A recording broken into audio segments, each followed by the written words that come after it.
Welcome to this explainer. Today, we're diving into Eternity Leonard's absolutely fascinating biological and mystical analysis of human development.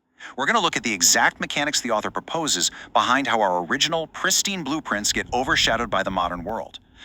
We so often talk about stress, anxiety, and self-doubt like they're just natural character flaws we have to live with. But the research we're exploring today suggests something entirely different.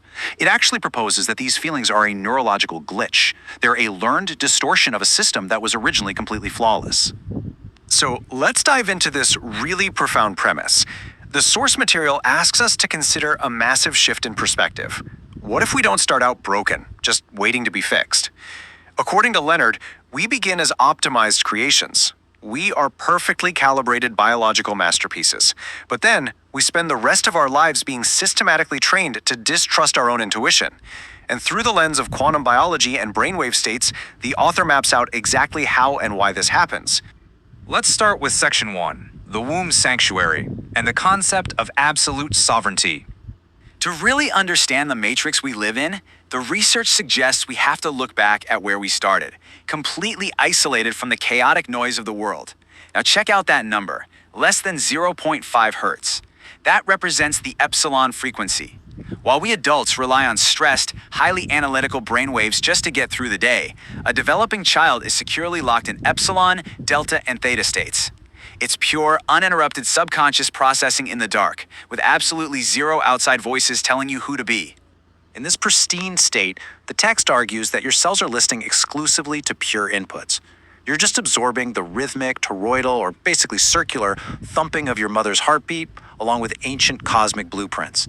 I mean, think about it for a second. Your instincts somehow know exactly how to grow bones and a whole respiratory system without you ever reading a high school biology textbook. The author describes this original state as a perfect, clear prism, one that's designed to project your own unique sunlight spectrum out into the world.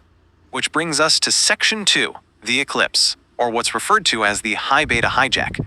The very moment we slide out of the portal of the womb, the shadow casting begins. We get pushed right out of our pristine, intuitive cradle, those beautiful calm alpha and theta states, and our biological radio dial gets suddenly jammed into the hypervigilant realm of high beta static.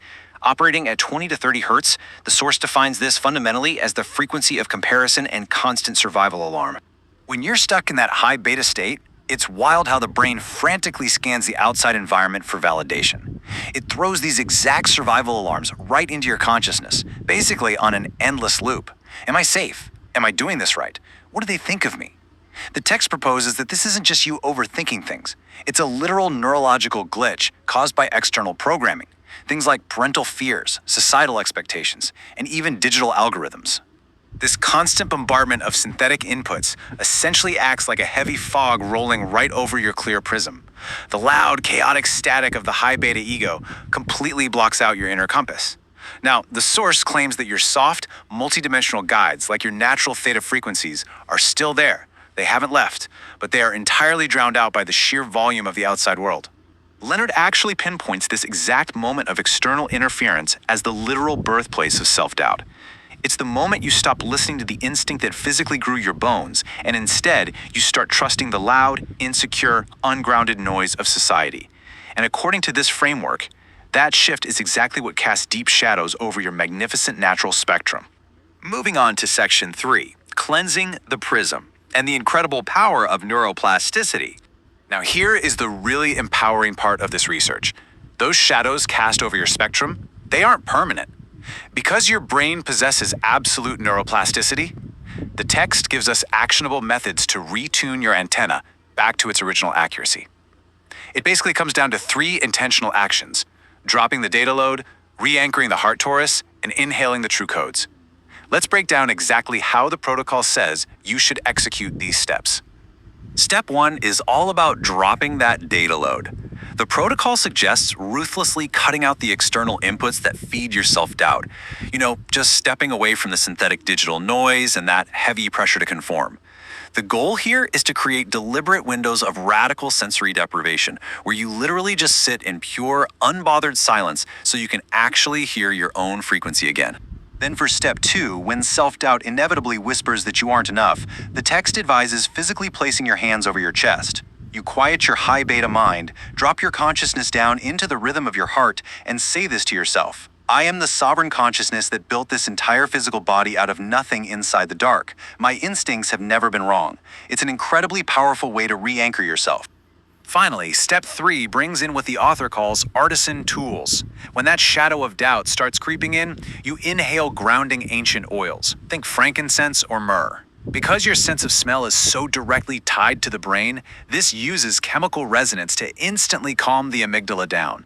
It breaks those anxious mental loops, silences the frantic beta chatter, and smoothly slides your biology back into the calm, self-assured sanctuary of alpha and theta states.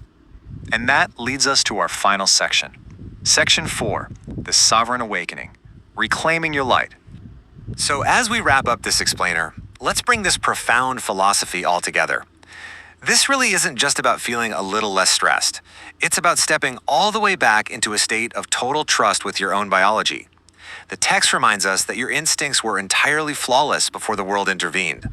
All those anxieties and self-doubt, they're really just a collection of borrowed fears that do not belong to your soul. Leonard gives us this ultimate law for the practice, and it's brilliantly simple.